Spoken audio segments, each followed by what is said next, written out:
Good afternoon, everyone. I'm Katie Maitland, an associate at Bond in our Healthcare and Long-Term Care Practice Group.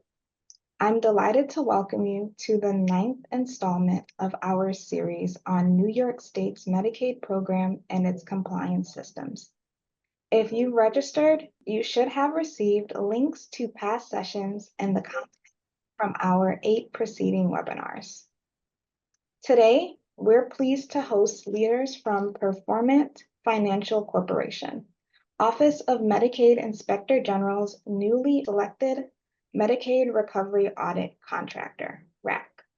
Our primary speaker is Miriam Pendleton, Assistant VP of Support Operations, who oversees operational support teams serving government programs and commercial payers. We are also joined by Jeremy Williams, Director of Government Programs and OMIG RAC Project Director, who will provide project context and assist with Q&A. Later, we'll hold a moderated discussion led by Bond Attorney Gabe Oberfield and Bill Shorts, who leads OMIG's Office of Public Affairs. In this webinar format, note that we will not be able to see or hear you. However, you will be able to submit your questions via Zoom's question and answer function. We will do our best to address your questions in real time. And as we have done in the past, we will offer additional guidance via email to you that follows the webinar wherever warranted. We plan to wrap up by 1 o'clock, and please note the webinar is being recorded and will be distributed to you along with today's slides. With that, I will turn it over to Gabe. Thank you so much, Kadeen, and it's a pleasure to be with all of you.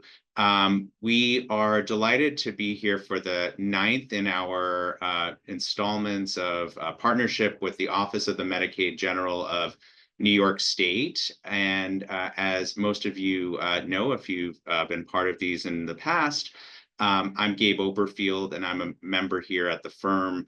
I practice in health and human services, as well as in government and regulatory affairs.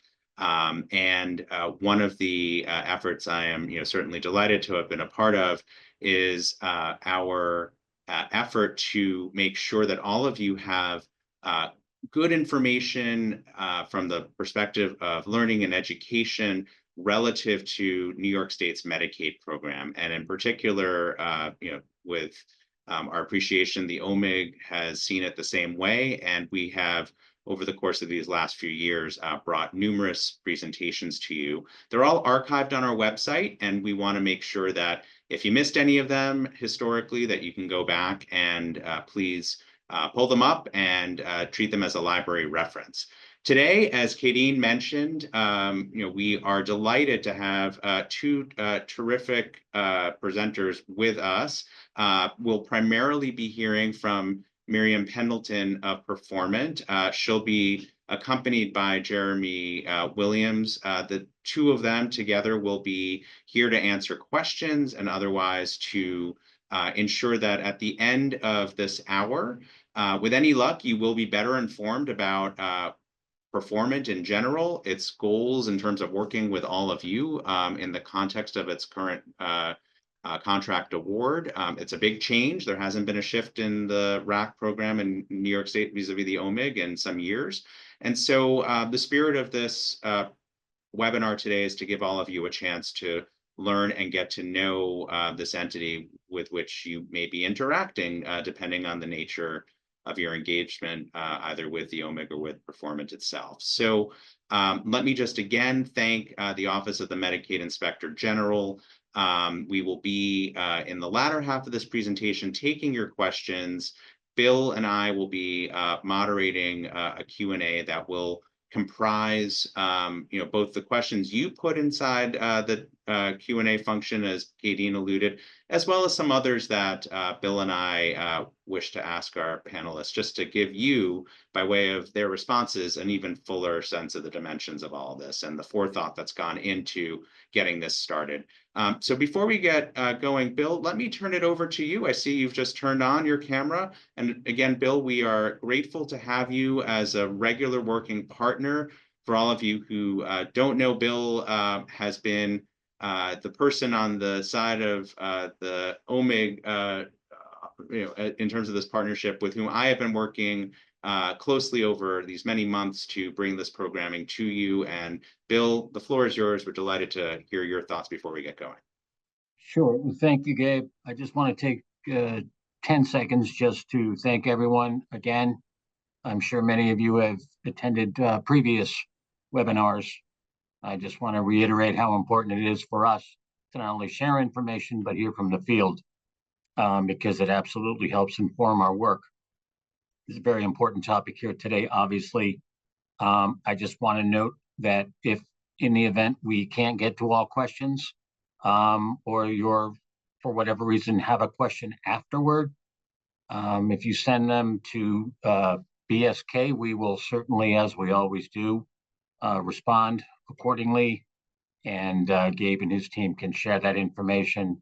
And also just an important note that if there are any matters that are before this agency, audit or otherwise, we can't speak to those issues. In those instances, obviously, if it's an audit, contact the audit the auditor assigned, or you can contact me directly through the information line at OMIG, and I will triage the questions and make sure we get back to you in short order. Good afternoon, everyone, and welcome to today's presentation. As everyone said, I am Miriam Pendleton, and I am the AVP of Support Operations at Performant. Okay, so our typical disclaimer here, I just want to make sure everybody's aware that today's presentation is intended for informational purposes only. And these will be the topics we'll cover today. The majority of time, hopefully, we'll spend in reviewing the audit process to give you some insight as to the approach and our partnership with the New York State OMIG. We're very excited to be partnering with New York State Office of the Inspector General. It's a privilege to support the important work that they are doing to promote the integrity, accountability, and the patient care. So we're very excited to be a part of their mission. So many of you may be familiar with Performant. And for those of you who have not met us before and are meeting us for the first time, we wanted to share some slight background about us. Performant was founded in 1976, and I'm always very proud to say that our absolute commitment is about integrity and customer service driven. So we hope that you are able to see that through the service in the coming years. Performant works with payers and providers nationwide and fully complies with all HIPAA and PII regulations. As the REC contractor, we will be responsible for reviewing complex and automated reviews and then collect any identified overpayments. Here you get to virtually meet the leadership team at Performant. Although there are many team members behind the scenes, Ted, Jeremy, and Jennifer are the key personnel overseeing the audit project for the OMIG REC contract. So one of the frequent questions we receive is, how is Performant held accountable? First, all audit projects are limited to only those approved by OMIG. Secondly, we follow strict guidelines and adhere to the New York State and federal rules. And lastly, OMIG has full oversight throughout the entire audit process and closely monitors all of our activities. So let's take a closer look at how audits are identified. Audit projects are developed by subject matter experts who identify claims that may have potential incorrect payments. OMIG approves all the stages of the audit process, such as the audit notification letter, the draft audit reports, and the final audit reports. If you're interested in additional information of the approved audit projects, please visit the OMIG website. You'll find work plans posted annually and other detailed information there. We're going to focus on two types of reviews that are currently conducted: automated audits, which are done at the data level, and complex audits, which are performed by qualified professionals. Each audit type has specific criteria it follows. For example, the OSC 35 is an automated audit that does not require the submission of documents. Eligibility dates for other insurance coverage are reviewed, and improperly paid claims are identified. As an audit, long-term care services is an example of a complex review. Records are requested and determination is made by a subject matter expert after reviewing all of the documentation provided and the claims paid. Once we send audit notification letters on complex reviews and the draft audit reports and the final audit report, the performing customer service team jumps into action. They reach out to ensure letters were received and offer support with questions and document handling instructions. If we don't hear back from multiple outreach attempts, which we will make multiple attempts to contact you, the case may be escalated to OMIG for follow-up. Please call us back if we leave you a message. This gives our representatives the opportunity to update our records with alternate contact information with different telephone numbers, fax numbers, or email addresses. Of course, your office is always welcome and encouraged to contact us directly with questions at any time. Our contact information and hours of operations is listed on all of our letters. Please remember, providers are required to keep all documentation, supporting documentation for Medicaid payments for up to 6 years. If there is a loss or records cannot be accessed, it must be reported within 30 days of discovery. For more details, please visit the OMIG website.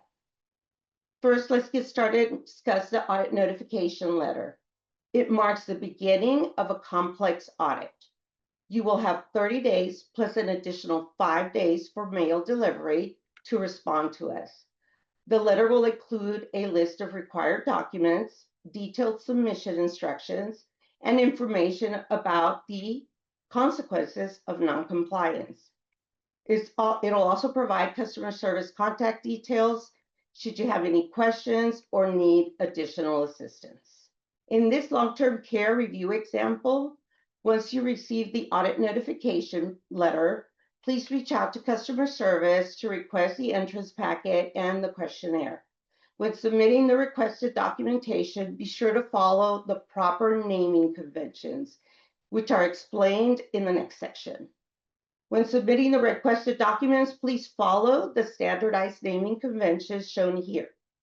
Each file should begin with a Medicaid audit number as indicated in your audit notification letter, followed by the report type, and then concluded with your MPI. This format secures timely processing and tracking accuracy in our offices. For your convenience, we accept multiple types of documents and formats to facilitate the process for you. If you have any questions regarding submissions, always feel free to reach out to us. So we do have multiple options for submitting documents. Our preferred method is the provider portal, but you can also send documents via secure email, fax. Be sure, please be aware, CDs and USB drives are not accepted. If you need more details regarding the information, please contact us. And I will be offering additional details regarding the provider portal in a later part of the presentation. If you're submitting large files via email or fax and need to split them up into multiple submissions, we highly encourage you to include the submission count on the fax cover sheet or the subject line of your email. For example, you can list 1 of 4, 2 of 4, 3 of 4, and so forth. This helps the document intake team know that we received all of the documents you submitted. And let's go ahead and move on to the general review process. These are common references and guidelines that we use. Please note that these guidelines change periodically, but Performant actively monitors the updates. They're applied when we apply the appropriate policies based on the dates of service during the review process. Performance also recognizes that audits often prompt questions about why claims are being audited or evaluated. Typically, reviews focus on key areas such as billing accuracy, coverage eligibility, payment rates, and coding accuracy. Now let's take a closer look at the audit process. The draft audit report, the DAR, represents the first step in the automated review process and the second phase of a complex audit review. While this may seem a bit confusing, here's some helpful distinction. Let's remember that automated reviews do not require records. The DAR is issued directly based on data results. Complex reviews, phase 1, involve requests of records. After reviewing the submitted documentation, the DAR is issued as part of a phase 2. If you're not enrolled in the portal, you will need to contact customer service to request attachments and the Excel spreadsheet detailing all the claims findings. If you are enrolled in the portal, the DAR and all of the attachments are available to you immediately. The DAR gives all of the background, the objective, and the audit scope. Additionally, it'll give you all of the applicable regulations and summarize the audit findings. The DAR letter also includes instructions for submitting additional documentation related to dispute options. Disputes or written arguments must be submitted within 30 days plus 5 days for mail time from the date of the letter. As noted in the DAR, the attachments sometimes are also referred to as exhibits.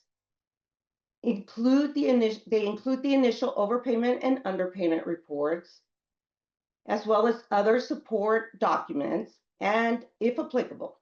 And you will have an Excel file with the overpayment and underpayment summaries for each claim we reviewed. You can see an example here on this page of the Excel file. It details the patient name, date of service, claim amount, interest due, and the overpayment amount. Please use the Excel file to submit your responses. Using the provider response column on the spreadsheet, you can choose to agree, dispute, or void the claim. If you decide to void the claim, please include the amount to be voided. Also, please note if you're submitting a written argument, also referred to as a dispute, on the Excel sheet, you must include documents to support your dispute and/or a detailed explanation to provide comments regarding the dispute information in the column designated for it. It is highly recommended that the response file be submitted electronically via Excel format to ensure timely processing.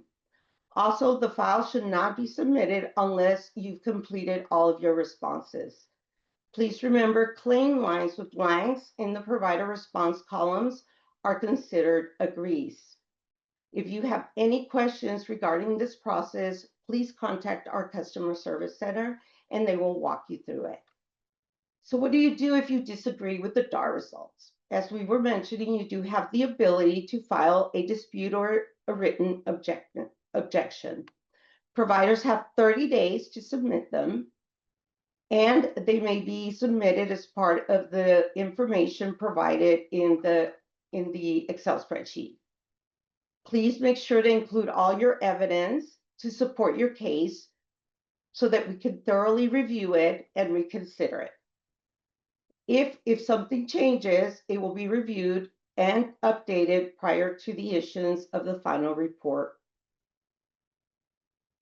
The benefit of filing, of course, your dispute is that it may result in a reduction of and a removal of the overall findings in the DAR process.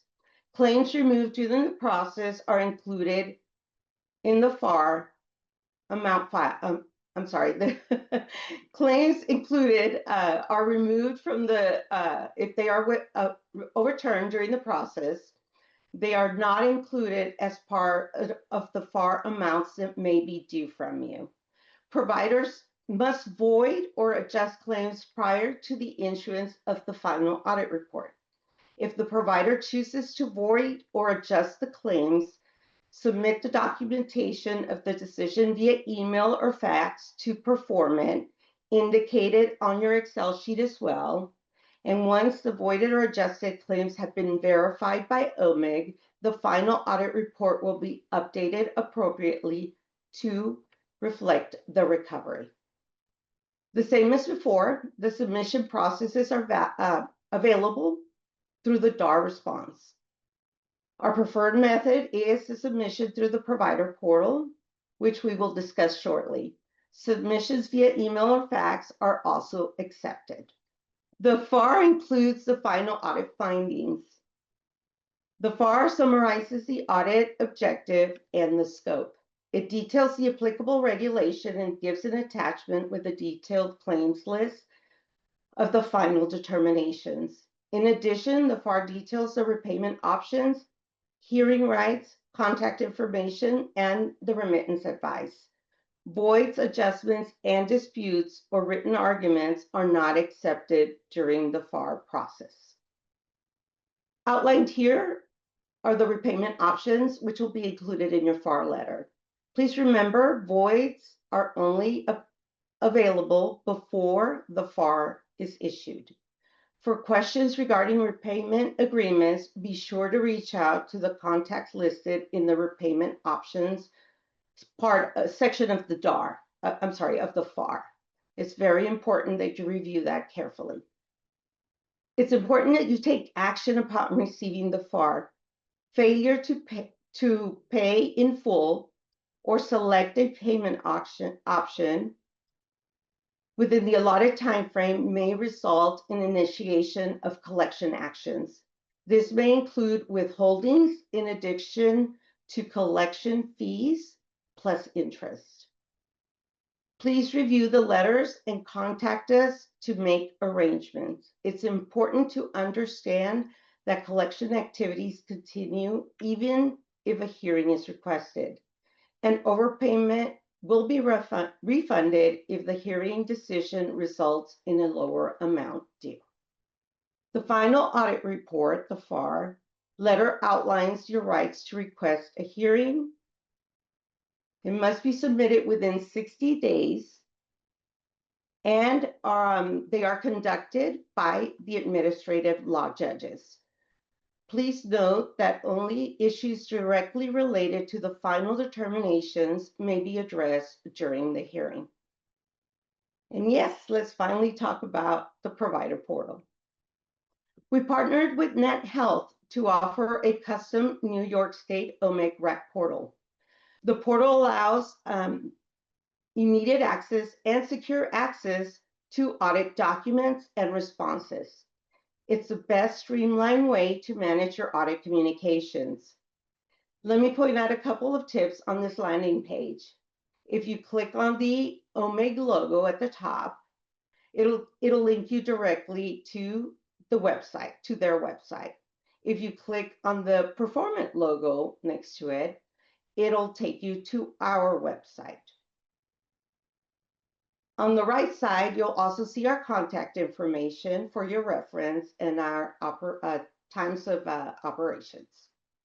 So what can you find inside the portal? You can retrieve all of the documents and upload responses. We will send you those letters. You'll be able to see them. You'll track your submissions and manage your notifications. It offers numerous ways to search the letters. The documents display the Medicaid audit number, the document type, the receive date, and the submission due dates. All the information you need is right at your fingertips. If you click on one of the letters displayed here, it drills down. It takes you to the next screen. Go ahead and after you select the document, this is what you see displayed. On the left-hand side, you'll see details about the document type. In this particular example, we have an entrance packet that is being displayed along with the receipt date and the expiration date, or the date the documents are due for submission. The document is visible and you can simply view it, or you can choose to download it. Options to do that are available through the icons on the upper right-hand side. You can also mark the item as completed if you've submitted the documents, especially if you have multiple people managing in the office, or you can submit it as unread if you would like somebody else to take a look at it. It has a pop-up that displays the history of transactions and what has occurred with the document thus far. Since Medicaid requires that you submit the responses to our request, by using the portal, you'll not only just receive the letters electronically, you'll also have the ability to submit the responses directly to us. And this all happens at the plan or provider level, as we call it. It's important because you don't have to submit submissions one claim at a time. As all of you may know, frequently reviews contain more than one claim, and responding to more than one claim may be cumbersome and sometimes overwhelming. And this will facilitate it, as you can just submit one comprehensive response. For your convenience, multiple document types are accepted via the portal, such as Excel, CSV, Word, and PDF. Please remember to name your files according to the instructions in your letter. Use the audit number followed by a dash, then the document type followed by another dash, and then your NPI. A guide is also available to you to help you with the portal navigations. Instructions for customization of notifications can also be found in this guide. This will help ensure that all of your offices stay well informed and know how to access the information they need. There are additional features in the portal giving you quick access to information. This example here, you can click on the bell icon up at the top, and it'll give you a pop-up screen for summary, notification, and settings. The display right now shows you the setting tab where frequency of email address notifications can be set and customized by your users. The summary and notification tabs are all an easy way to track your document statuses and access files quickly. The summary contains indications as to what has occurred with the documents, which documents are available, and if they've been read or not read yet. The notification tab lists details of the documents. By clicking on the Documents tab, it directs you to the detail page we covered earlier. It's a form of a shortcut. We've also included some frequently asked questions section where you can find answers to commonly asked questions. If you don't see what you need here, remember, please call our customer service department for assistance. If you're experiencing any technical difficulties or need help navigating the portal, Nat Health offers portal support options. Assistance is always available there via the help or contact links in the Navinet website. If you're not already enrolled in Navinet, it's easy to get started. You can register by going to registernavinet.net to register, or you can, if you're already part of Navinet, then all you have to do is simply add the New York State OMIG RAG health plan, and that'll enable you to receive letters. We encourage everyone to sign up for the portal. It's the most efficient way to access, respond, and track your audits. Once you gain access to the portal, we recommend setting up your preferred notification rules right away. Let's talk a little bit about contact information. Please go to the OMIG website to make any changes to your addresses. Performant is unable to update your address if you need those changes made. Performant uses eMetney as our source for addresses for letters we send out. So it's important that you keep your information current there. During the review process, all audit-related questions and concerns should be directed to Performant. This includes requests for extensions, clarification on what documents to submit, due dates of documents, confirmation of whether your records were received. Performant is the primary point of contact for all matters related to the audit review. You can email us or you can call us. And as well as if you have final audit report information, you also have unique contact information there that you see listed here that is different from your document submissions.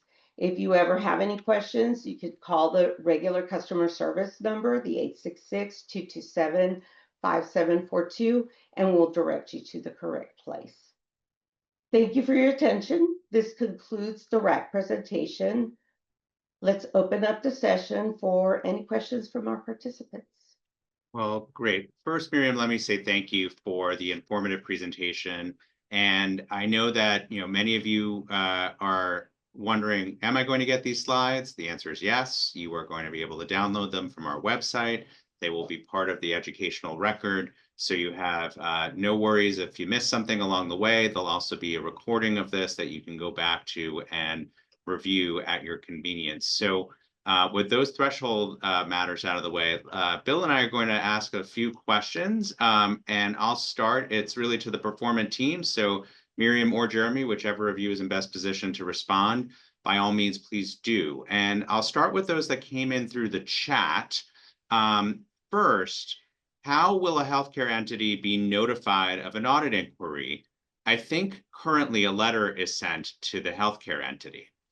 So Miriam or Jeremy, you might have addressed this in your comments, but it'd be worth reiterating because this is all part of the set of changes that come with your arrival in New York State. So how will this work? How will there be notification issued? Happy to start it off. Jeremy, please feel free to chime in. Yes, you will receive a letter from us directly. We send those certified mail, and that's how you'll know that you are being either receiving an audit notification letter or you are receiving a DAR, a draft audit report. And again, you will receive those via U.S. Postal Service certified mail. And if you're enrolled in the provider portal, you will also receive them there. Great. Jeremy, anything to add? Nope, nothing to add there. You're correct. Thank you both. That's very helpful. And I think there were some related questions that we received concerning the interactivity between what sounds like a robust portal that you've set up and whether hard copy activity will no longer exist. What I'm hearing you say, and just please confirm, Miriam or Jeremy, there will still be hard copies sent via certified mail if there is an inquiry that a healthcare institution should be paying attention to. Notwithstanding that, signing up for the portal and getting all of the various permissions right, et cetera, is something that folks listening should be doing right now. Is that correct? That is correct. So thank you for the question. We will be sending you will still get that hard copy, and then we will provide it to you in the portal if you're enrolled. The key component to remember as it relates to that is the documents that we send as it pertains to the DAR contain PHI and PII, and therefore we will not be mailing those to you. So when you call us, we will electronically send them to you if you're not enrolled in the portal. But if you are enrolled in the portal, those will become available for you immediately when they are generated. Okay, that's very helpful context. Thank you, Miriam. And let me move to another question that came through the chat. The individual asks, if a claim needs to be voided or adjusted, will the requirement of a timely filing indicator be waived? Currently, you can go back 60 days for eligibility delays or third-party payer delays. So how would you respond to that, Miriam and Jeremy? Jeremy, do you have a response to that directly? I do not. We would have to look at Bill. Do you have any response there? Yeah, there's one I think we want to take back with our rep Yep. team. Yep, Sure. and not avoiding the question, just want to make sure we get it right. Number one. Number two, I just wanted to go back on the contact information slide. At the bottom of that slide, you'll see the contacts for OMIG's rack unit. And I want to encourage, beyond any questions for performance, that, we work closely, obviously, with our contractor. But we wanted to make sure that for whatever reason, if you need to reach out to the unit directly, that information is there. And I think both OMIG and the contractor will strive and will be responsive and address any questions that come in. So thank you.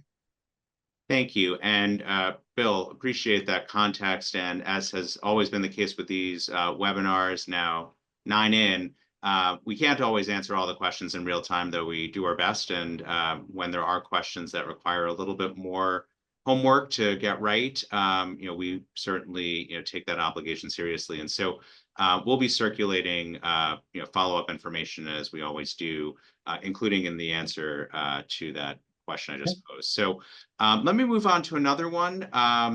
And this one is just more of a bigger picture idea for Miriam and Jeremy for you to contemplate.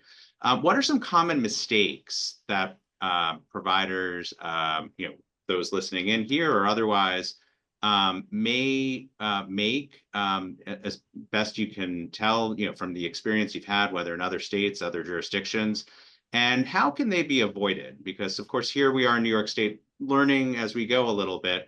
We have not, as a collective, really had the experience of working with Performant, although you certainly have experience with other similarly situated providers. What are top 2 or top 3 that come to mind? So one of the, I think, most significant mistakes that I see is not submitting documents at all, or not submitting all of the documents requested. So I highly encourage you, if you are not sure of what you need to submit, please inquire and then submit all of the documents. We frequently try to do an outreach. If we don't have everything, we need at least one attempt to try to get everything, because we do want to complete a review that is thorough and has all the information necessary. But if we are not able to receive all that information, then we can only proceed with what we have available to us. So that's probably one of the most significant impacts I see. Secondly, I would say that sometimes folks don't always understand their rights, the provider rights, and meeting the timeframes that are allotted for those provider rights. So I highly encourage you to be very familiar with that in the timelines that you've been given, and reach out to us with any challenges, because otherwise the timelines are exceeded and documents may or may not be accepted. They're the fact. So that would be something that we would work closely with the OMIG team on. So that would be the second largest item that I see happen frequently. Okay, thank you very much, Miriam. Bill, you had I something? could add, yeah, if I could add, not unlike other OMIG audits, we encourage, obviously, open communication. If you have questions, ask them early, ask them often. And obviously the due process is exceedingly important. I think that it's incumbent on us to ensure that folks understand what we're looking at and the timeframes, allowed under regulations and law. And the communication piece, I can't stress strongly enough, because there does come a time in the audit process where the questions are going to be in a different forum. Could be a hearing, could be, and so I think it's best to air those early and and address those as soon as possible for clarification. Great. Thank you very much, Bill, for that context. I'm also watching the chat, and as we continue to speak here, a few more queries have come in. And Miriam and Jeremy, there are a number of different questions posed around the Navinet sign-in process. Questions including whether folks have to pay for that, and what do I do if I can't get in, et cetera, et cetera. So kindly, if you could just walk us through a little bit, we'd appreciate it. Sure, excellent questions. Thank you. So no, there is no charge for using Navinet. That is something that is part of what we cover as being the rec auditor. And so if you do have any problems, there's two things you can do. One of the reasons we partnered with Net Health is because they too believe in outstanding customer service and high integrity. And therefore, your first option would be to reach out to them to have them help you with any issues you're having and getting signed up. If they are unresponsive, unhelpful, or unable to help you at all, please reach out to our customer service center, and we will be able to contact them directly and engage with them. We do interact with them on a regular basis. They understand how important the portal is to all of our providers and how highly we promote the use of it. So they immediately tend to get and to help us resolve any issues that occur. But my first suggestion would be to start with them, as they have the immediate access. And if you're not able to get what you need from them, escalate immediately to us. They're performant. We have very specific instructions for our representatives to reach out and escalate the inquiry immediately. Wonderful. That's very helpful. Thank you for that response. And there are a few more in the vein of technical questions, and I'll just list them kind of quickly so you can answer them collectively. Can we get more than one profile set up for folks, and how do we know who's set up in the performance system? Should we register even if we haven't, formally received an inquiry? Another includes how large of a file can be submitted in a portal. So this is all in the bucket of getting started and how will this thing work? So if you could respond to that generally, we'd appreciate it. Sure. So I'll start with the first part of the question. So if you have not received a notification, you don't have to sign up immediately. We will be working proactively on outreach to have providers sign up. So you can wait until that outreach occurs if you so choose to, and then we'll get you enrolled, or you can proactively try to do that. I can tell you it'll be a few weeks before we get all of the providers active out there so that you can automatically enroll. So we'll need a few weeks to do that if you're not going to wait for the outreach. The second part of your question, you do have administrative rights through the Navinet portal. The Net Health folks, when you are set up, you get to assign somebody who will be your administrator in your office.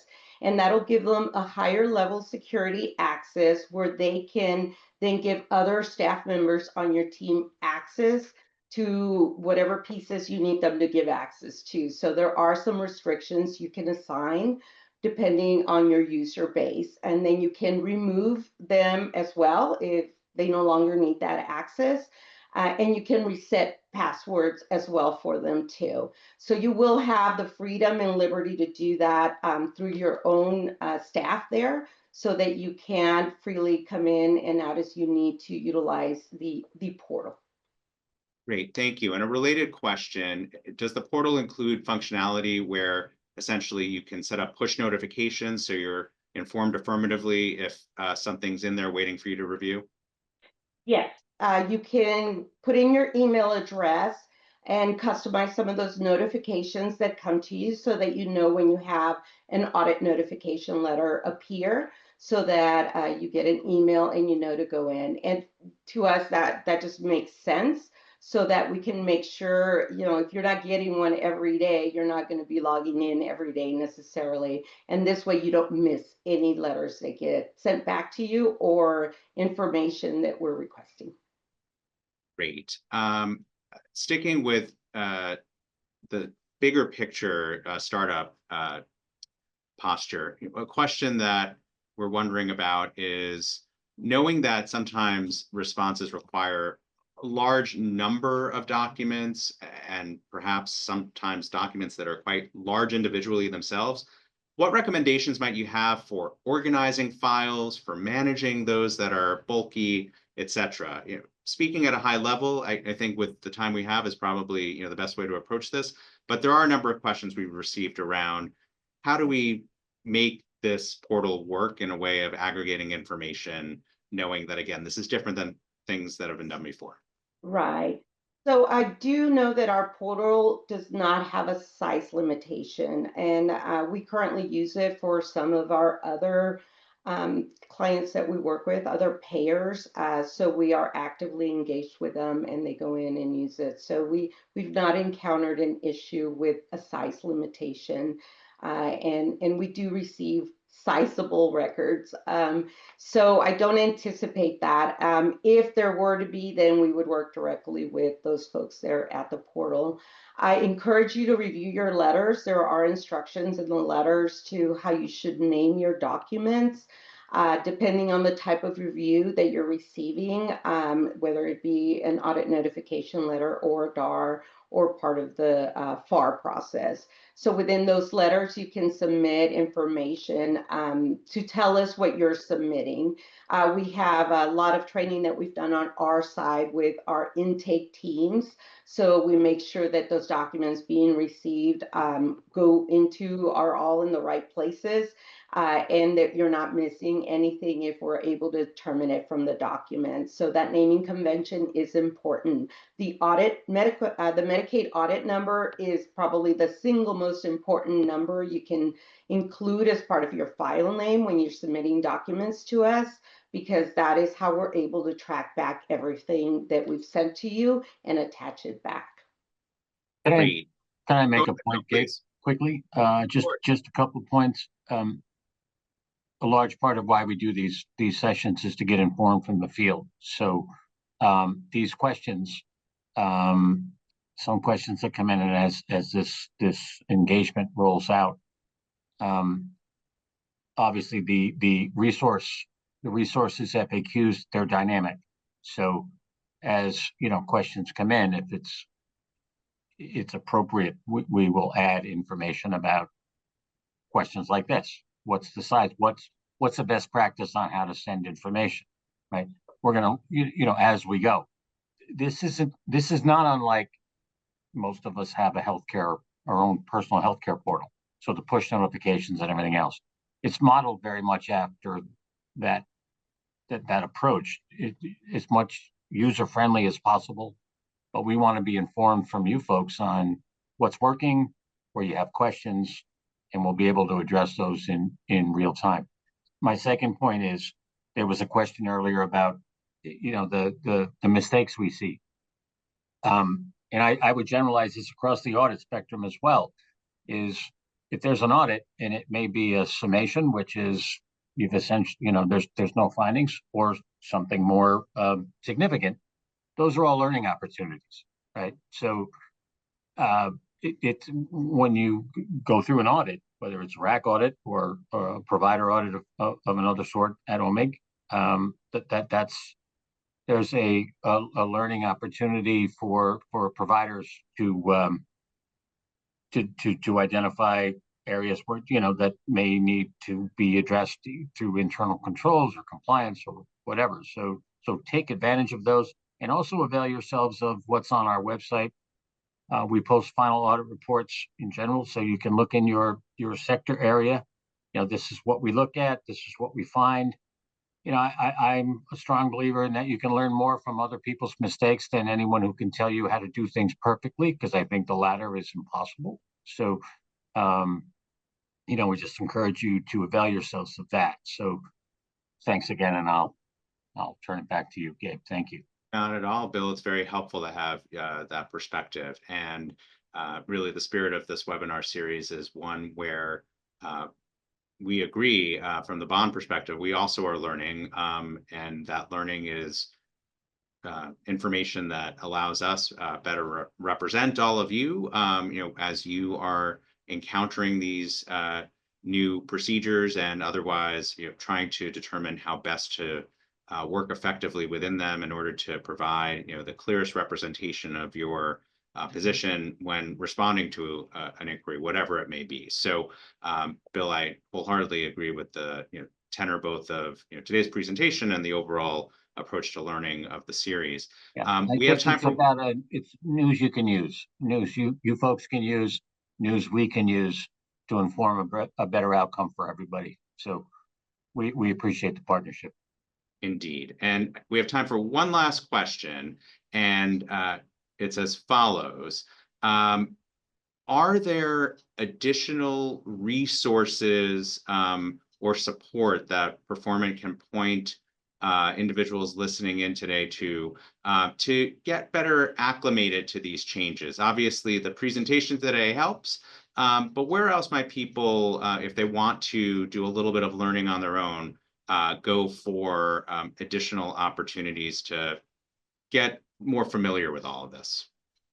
Sure. So the first place actually I would point you to would be to the OMIG website. They actually have an amazing site with a lot of information that details out the step processes that we covered today. So I encourage you to start there as it'll give you some in-depth information. That's an excellent place to go.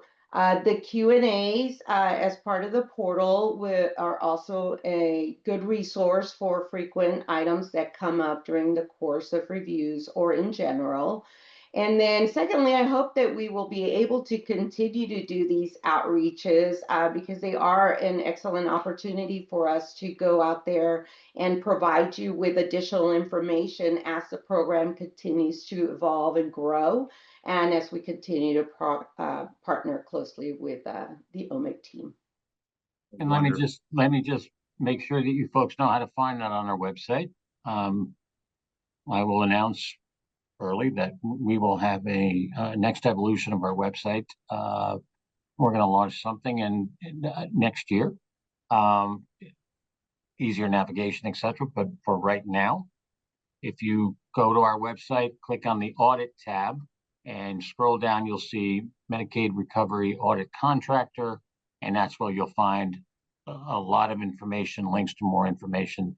And again, if you have questions beyond that, you can go to Performant, you can come to OMIG, and we'll address those. Yes, and of course, we will help as well to get you to the right place.